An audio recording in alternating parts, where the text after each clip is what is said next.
2022년 법원직 9급 형사소송법 기출해설 강의 시작하도록 하겠습니다. 자, 일단 해설 자료 1페이지 펴두시고요. 자, 전체적으로 총평을 간단히 하면 난이도는 그냥 무난하게 출제됐다고 생각되죠.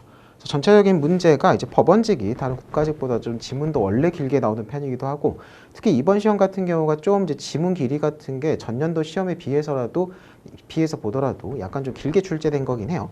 자, 근데 전체적으로 출제 영역이나 이제 출제된 판례들, 공부한 범위 내에서 출제된 것들 다 고려하고 생각해 보면 전체적인 난이도는 전년도랑 약간 유사하거나 약간 어려운 정도라고 생각되는데, 오히려 출제 영역이 이런 거에서는 크게 그냥 중요하게 공부한 거에서 벗어나지 않았다는 점에서는 오히려 좀 더 이제 쉽게 접근했을 수도 있어요.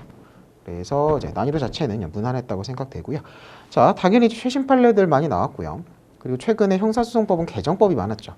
그래서 개정법 관련해가지고 이제 수사권 조정 관련 개정은 안 나왔는데 최근 개정이 있죠. 그래서 최근 개정법은 그 영상재판 관련해가지고 나왔었고 해서 최신 판례랑 개정법은 그냥 강조해서 최종 마무리해서 다른 내용 그대로 출제돼가지고 역시 무난하게 맞출 수 있었을 겁니다. 자, 그래서 1번부터 이제 문제 하나씩 보죠. 그래서 원래 이제 문제풀이 강의 가면 이제 한 회차분 이제 25문제 정도 되면 한 이제 2타임 정도 해가지고 꼼꼼하게 사지선다지 문제 다 보고 하나씩 보고 하는 건데, 지금 이제 해설 특강이고 하니까 정답지문 이제 위주로 해가지고 딱 한 타임 만에 거뜬거뜬하게 끝내도록 하겠습니다. 자, 그리고 당연히 이제 해설 보시면 이제 해설 작업을 할 때 그냥 정답 지문 정도만 판례랑 규정 같은 거 길게 달아놓고 나머지는 뭐 판례 번호나 규정 숫자 정도만 달아가지고 뭐 책에서 알아서 찾아보세요, 이런 식으로 해설 작업을 할 수도 있는데, 그럼 실제로 여러분들이 혼자서 공부하기 힘들죠. 그래서 지금 해설 보시면 아시겠지만 전체 사지선다 지문 4개 전부 다 그 출제된 판례랑 규정 그리고 그 중요 부분에 대해서는 다 밑줄 표시까지 해놨습니다. 수업 자체는 정답 지문 위주로 빨리빨리 지나간다 하더라도 당연히 우리가 다음 시험 준비하려고 공부하는 거죠. 다음 시험 준비하시려고 이제 공부하는 거니까 나머지 정답 외 지문 같은 경우도 해설 같은 거 꼼꼼하게 정리해가지고 복습은 하셔야 돼요. 자, 1번으로 가서 자, 동그라미 1번, 2번, 3번 전자기록 압수 관련해가지고 압수 집행 방법, 참여권 보장, 출력 문건의 증거 능력 이런 것들 기본적인 점 정리했었고, 전자기록 관련해가지고 최신 판례가 계속 나오죠. 그래서 중요도는 항상 A급입니다. 그 관련해가지고 그냥 그대로 나온 거고요. 자, 동그라미 4번은 뭐예요? 환부 관련해가지고 민사적인 소유권을 포기했든 공법적인 환부 청구권을 포기했든 환부 요건 갖췄으면 무조건 환부해야 되는 거지. 이런 의사표시 가지고 환부 의무가 소멸되지 않는다죠. 기존에 있던 케이스 그냥 그대로 나왔고요. 자, 그 다음에 2번으로 갑니다. 공소시효 관련. 자, 동그라미 1번 보세요. 공소장 변경이 됐으면 변경된 공소 사실을 가지고 시효를 계산한 다음에 그 시효 완성 시점을 변경 시가 아니라 기존 공소 제기 일자 가지고 판단해서 공소시효가 이미 완성됐는데 뒤늦게 기소된 거면 공소기각이 아니라 면소 판결이죠. 이런 건 앞부분이 약간 헷갈렸더라도 그냥 바로 뒤에서 공소시효인데 웬 공소기각이 나오는 거죠. 바로 틀린 지문입니다. 나머지들은 뭐 읽어보시면 될 거고요. 자, 3번으로 가셔가지고요. 동그라미 1번 보세요. 자, 법원이 피고인에 대해서 구속영장을 발부함에서 이런 뭐다? 청문 절차죠. 그래서 이런 것들 미리 알려준다 있어가지고 사전 청문 절차라는 표현을 쓰죠. 자, 그래서 밑에 해설로 가셔가지고 한번 보세요. 자, 동그라미 1번 해설 그대로입니다. 형사소송법 72조의 고지 규정은 다음 줄 법관에 의한 사전 청문 절차를 규정한 것이고요. 자, 밑줄 부분 보세요. 법원이 이런 절차를 거치지 아니하고 영장 발부했으면 발부는 위법이에요. 자, 근데 그 뒷부분 보세요. 이미 선정해가지고 다 하고 선고받은 경우 등과 같이 절차적 권리가 실질적으로 보장되었다고 볼 수 있는 경우라면 이것만 가지고 위법하게 볼 거는 아니다. 대신에 마지막 밑줄 부분 이런 하자치유는 엄격하게 판단한다 판례 태도인 거죠.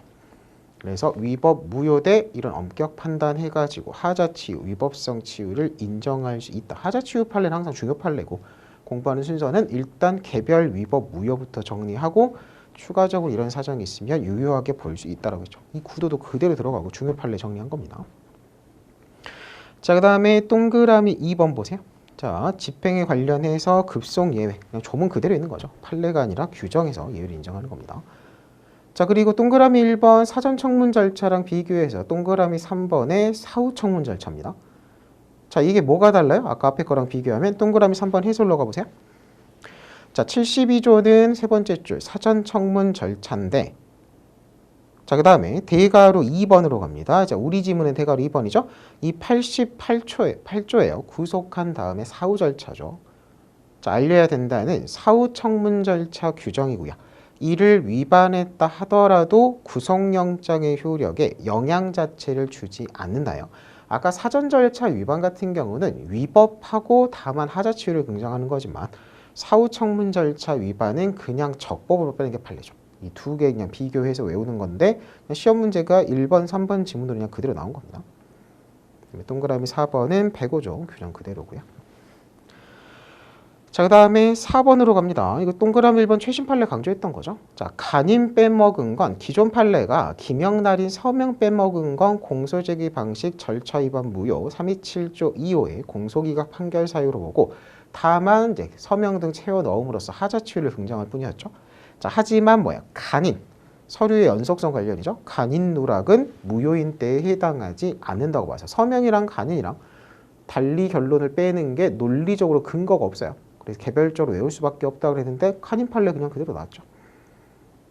자, 다음에 동그라미 2번이 방금 얘기했잖아요. 간인하고 비교해서 기명날인 판례예요.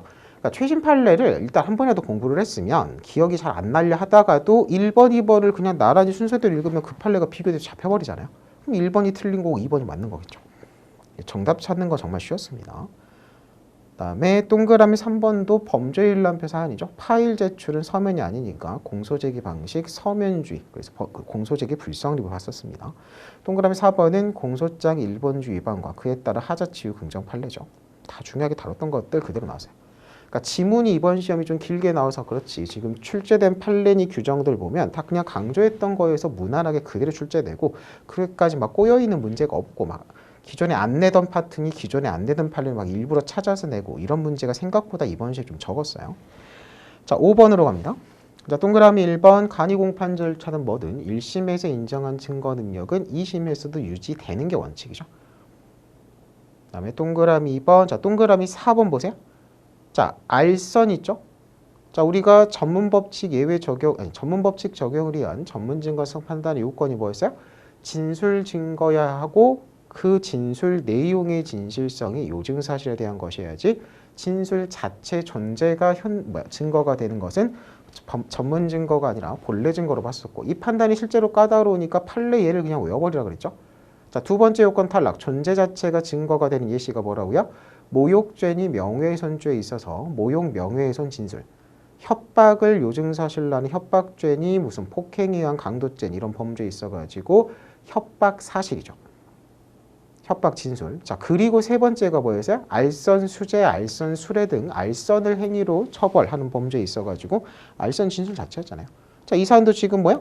알선 관련, 알선 수재라고 아예 죄를 써주고 있죠. 알선 수재 관련해서 알선하는 진술을 들었다니까 이건 뭐야? 전문 증거로서 전문 법칙, 전문 진술이 아니라 그냥 이런 알선하는 진술의 존재 자체가 증거가 되는 거니까 본래 증거로 가는 거죠. 이것도 쉬운 지문은 아니에요. 근데 그냥 강조해가지고 A급으로 다뤘던 판례니까 그냥 바로 맞추고 넘어가는 거예요. 자, 그 다음에 6번으로 가셔가지고요. 동그라미 1번은 그냥 긴급체포 요건 그대로인 거죠. 자, 동그라미 3번 보세요. 재체포 제한은 따로 법원이 발부한 영장 가지고 하는 구속 같은 데는 아무런 권리 제한 없는 거죠. 그래서 말 그대로 재긴급체포만 제한하는 겁니다. 자, 그 다음에 7번으로 가셔가지고 동그라미 1번 기판력이 미치게 한 범위 판단 객관적 동일성 시적 범위 판단이고요. 시적 범위 판단 기준은 사실심 판결 선고시고 여기서 말하는 사실심은 최종 사실심 판결 선고시고 어떻게 돼요? 2심 항소 기각 같은 것도 사실심 판결 선고니까 당연히 해당한다고 하는 거죠. 자, 동그라미 2번도 여러 번 강조했죠. 송치 결정이에요. 성매매, 특별법, 가정폭력 처벌법, 소년법이에요. 이 세 개 특별법에 따른 송치 결정에 따른 보호 처분 받은 사건과 동일한 사건에 대해서 기소가 되면 이건 면소 판결로 빼는 게 아니라 소년법 개별 규정 327조 2호에 따른 공소기각 판결 사유로 빼는 게 판례 태도라고 그랬죠. 그냥 바로 맞추는 거고. 자, 동그라미 3번입니다. 이것도 쟁점 키워드를 잡죠. 포괄일죄 일부 범죄에 대해서 확정 판결 존재하고 나머지 부분 범행에 대해서 추가 기소했을 때 법원의 조치는 뭐다? 면소 판결설이되 기존의 재판에서 상습범으로 처단될 것을 요한다죠. 객관적 동일성에 대한 판례 기본으로 잡고 동그라미 3번은 그걸 바탕으로 간 최신 판례죠. 자, 그래서 이 사안 자체는 되게 복잡한 사안이에요. 사례까지 막 구별해가지고 구구절절히 설명한 거 있죠? 지금 이게 어떤 케이스라고요?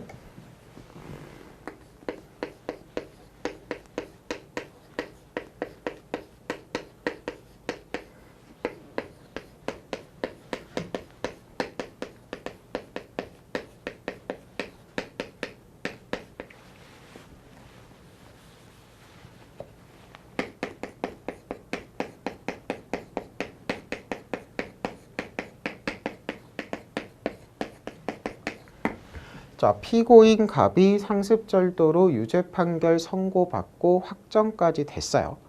그래서 여기서 이제 유죄 판결의 내용을 뭐 예를 들어가지고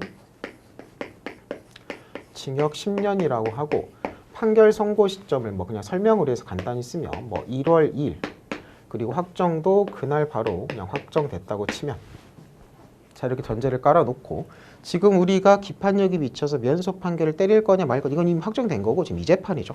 동일한 습벽 발현에 의한 절도죄가 있을 때예요. 자, 근데 이 절도 범행이 이 확정이나 사실심 판결 선고 이후여야 되니까 얘를 그냥 3월 1일로 하죠. 자, 3월 1일로 범한 절도죄로 공소 제기도 됐고 현재 소송 계속 중이에요.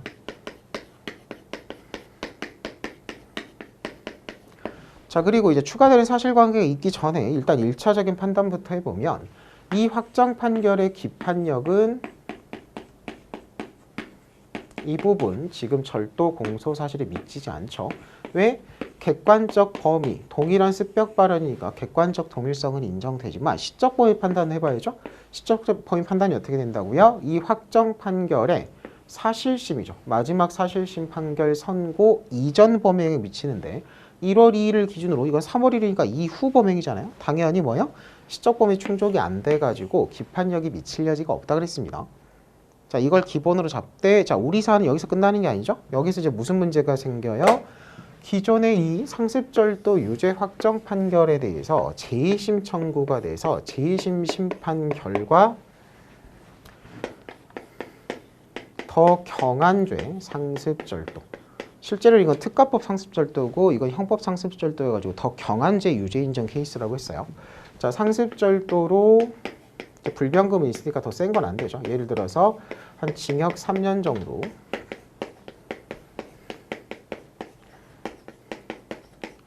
유죄 판결이 선고가 되고 이제 확정까지 된 사안이고요. 날짜는 그냥 대충 한 23년 6월 1일쯤으로 잡죠. 자, 이렇게 선고돼서 확정된 게 추가로 있다요.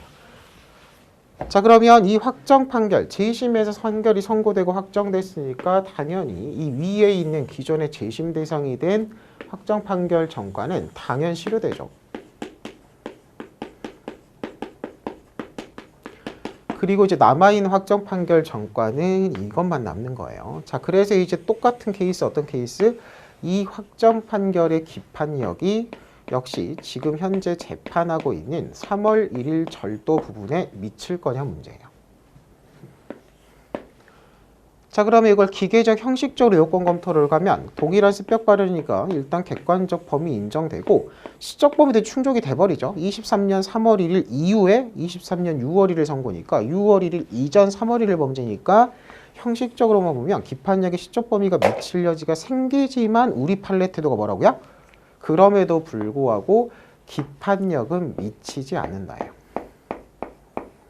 자, 판례 논거가 뭐였어요? 기판력이 미치지 않는다 판례 문구 그 앞부분에 써 있는 거죠.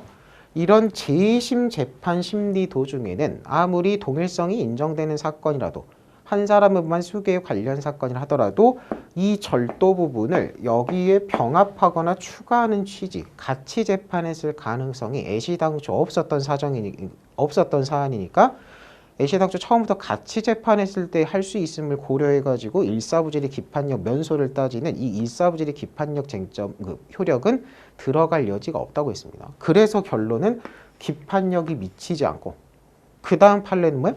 이 금고 이상의 천 확정 판결과 이 부분 공소사실은 형법 37조 후단의 후단경과범 관계도 인정되지 같은 취지죠. 인정되지 않는다가 판례였습니다. 이 판례가 여러분들 그 최신 판례 다루는 것 중에서 가장 어려운 판례 중에 하나예요.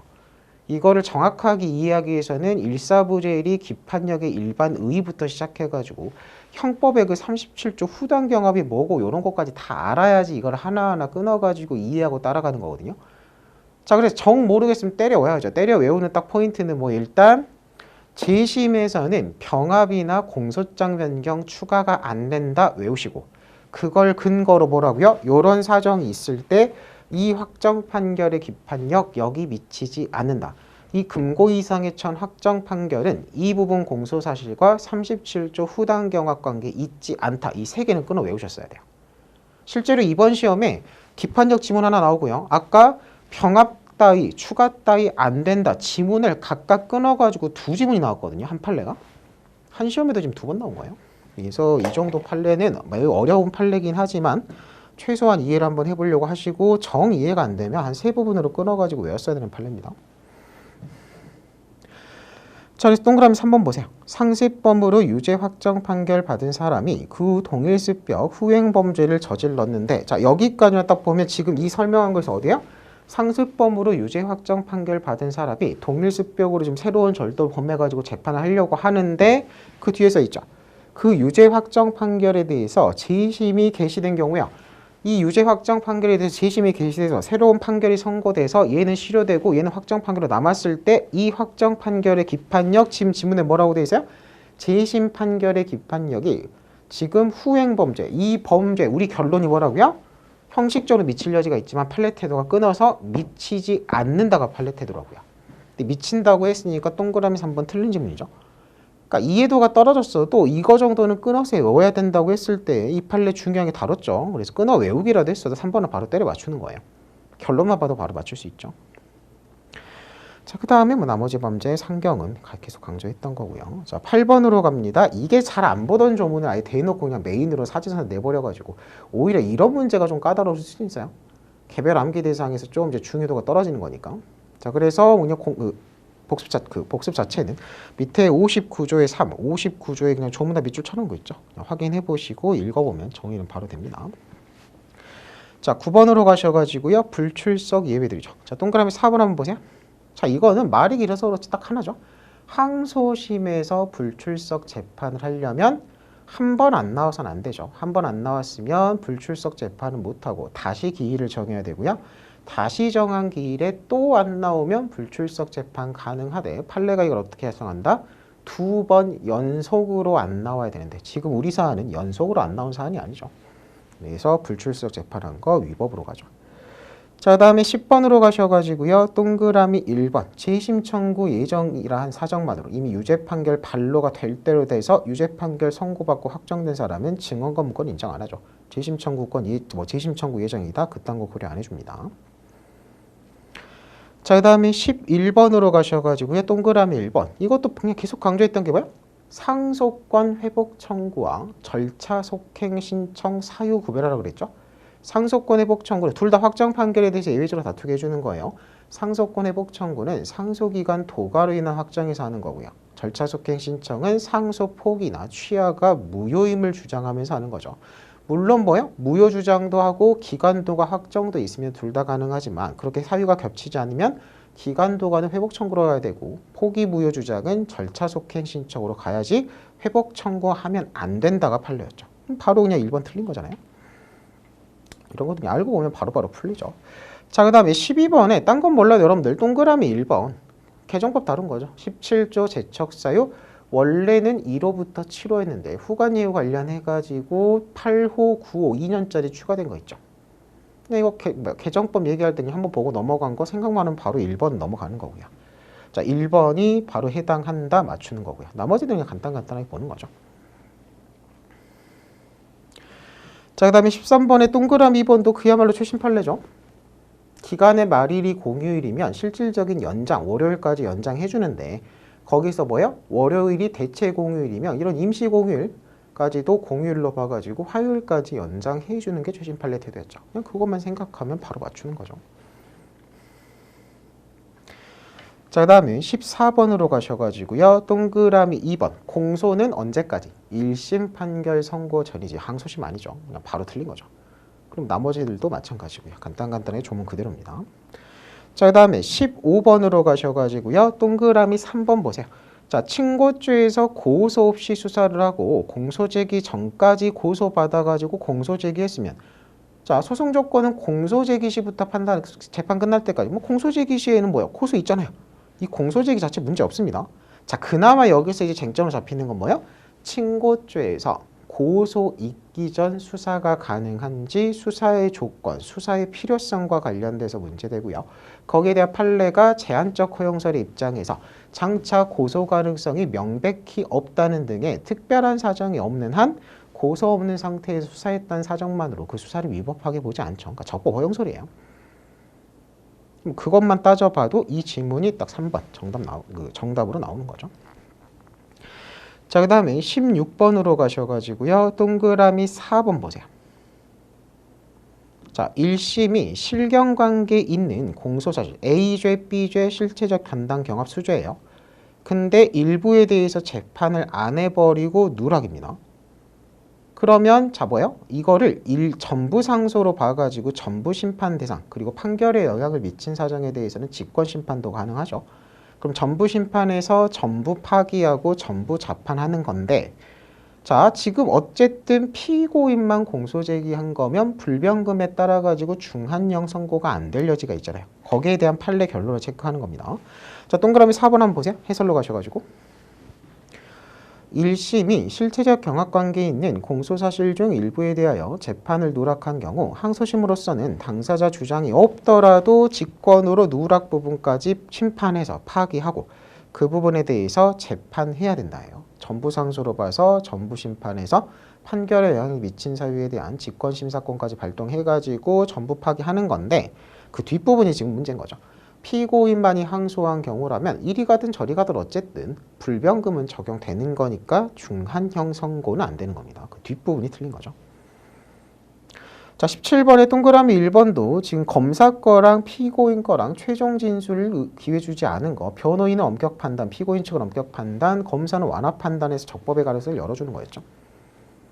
그리고 동그라미 3번 변론 제기 여부는 법원의 재량이다. 이런 것도 여러 번 나왔고요. 자, 18번으로 갑니다. 동그라미 1번 이러한 검토 의뢰 회신서의 전문법칙의 증거능력 관련해서 3개로 끊었죠. 315조 2호 통상문서 해당 안 하고요. 315조 3호 기타 신용성의 정황적 보장이 있는 문서 해당하지도 않고, 최종적으로는 313조 1항 본문에 피고인 아닌 자의 진술서 가지고 따질 거다까지 설명까지 했잖아요. 그 설명까지 이미 정리가 된 상태면 일단 간단한 결론, 315조 3호 문서에는 해당하지 않는다. 이 직접 판례 결론은 바로 맞추고 넘어가는 거죠. 자, 동그라미 4번도 나름 최신 판례로 정리한 거죠. 자, 공범인 공동 피고인에 있어가지고 공범의 의미입니다. 이게 공동 피고인의 증인 적격도 공범과 공범 아닌을 나눠서 판단하고요. 공동 피고인의 피고인지에 의한 법정 진술의 증거 능력 역시 공범과 공범 아닌 걸 나눠서 판단하고요. 거기서 공통되는 연결쟁점이 공범의 의미, 범위였고요. 자, 판례 실무는 뭐다? 총칙상 공범, 필요적 공범, 대양범, 합동범 다 포함이에요. 다만 서로 싸운 경우와 작물범과 본범인 경우만 공범 아니라고 했었죠.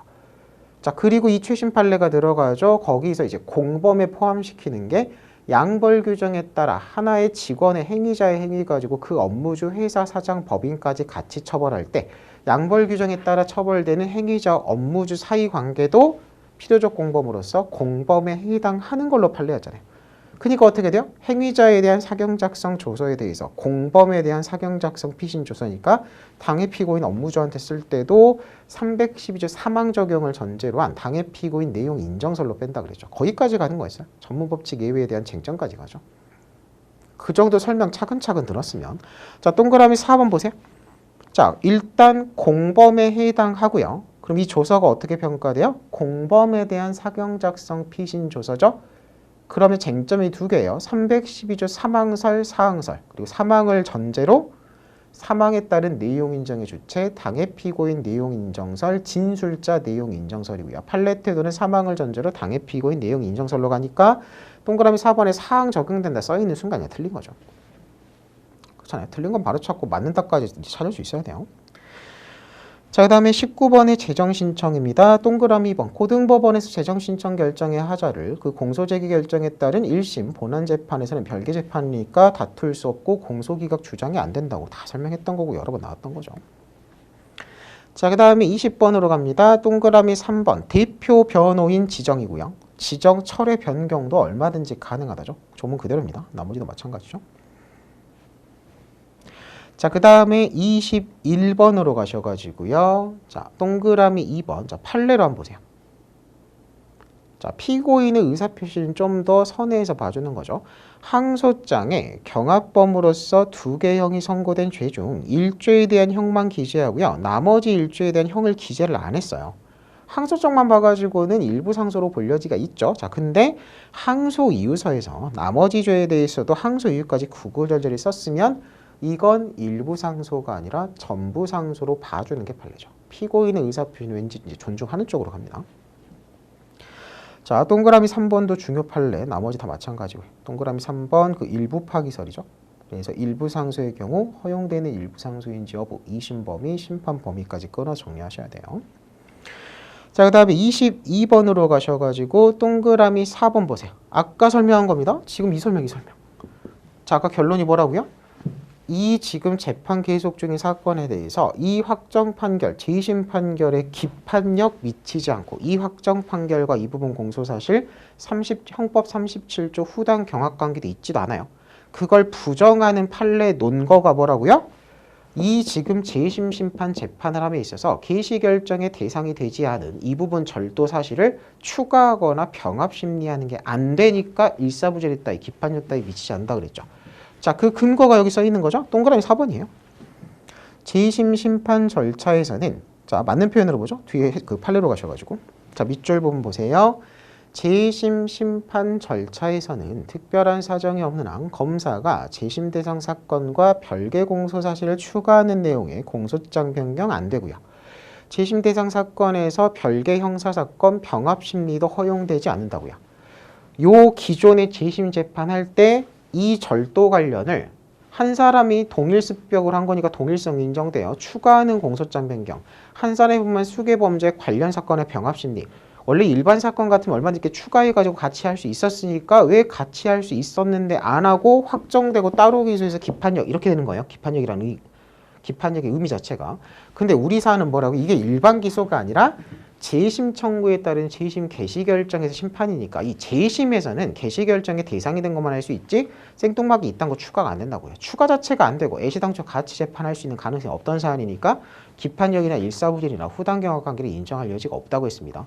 이 판례는 형법에서도 나온 거예요. 그래서 형법 시험하고 형소시험 둘 다 준비하신 분들 같은 경우는 형법도에서도 이 판례를 공부하고 형소에서도 이 판례를 공부하고 하나 중요 판례를 두 과목에서 A급으로 배우는 거예요.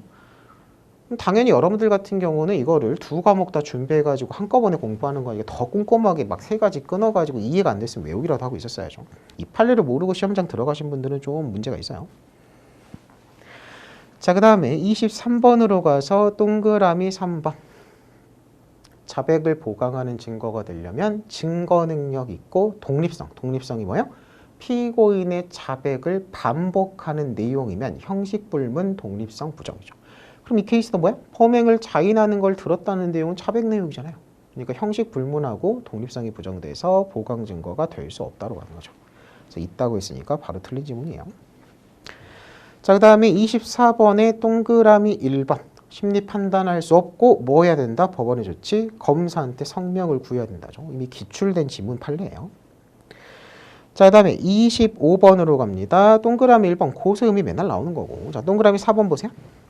자, 고소의 능력은 사실상 의사 능력 그리고 민법상 행위 능력과는 별개 판단이니까 민법상 행위 무능력 아니 형사 미성년자라 하더라도 독립한 고소 능력 얼마든지 인정할 수 있어요. 따라서 미성년자 피해자인 경우라도 법정 대리인 부모가 멋대로 고소하는 것은 기본적으로 안 되는 거죠. 자, 그리고 뒤에 보세요. 두 번째 줄. 민법상 행위 능력 없는 자에게도 고소 능력은 인정될 수 있다예요. 자, 이거 끊어주시고.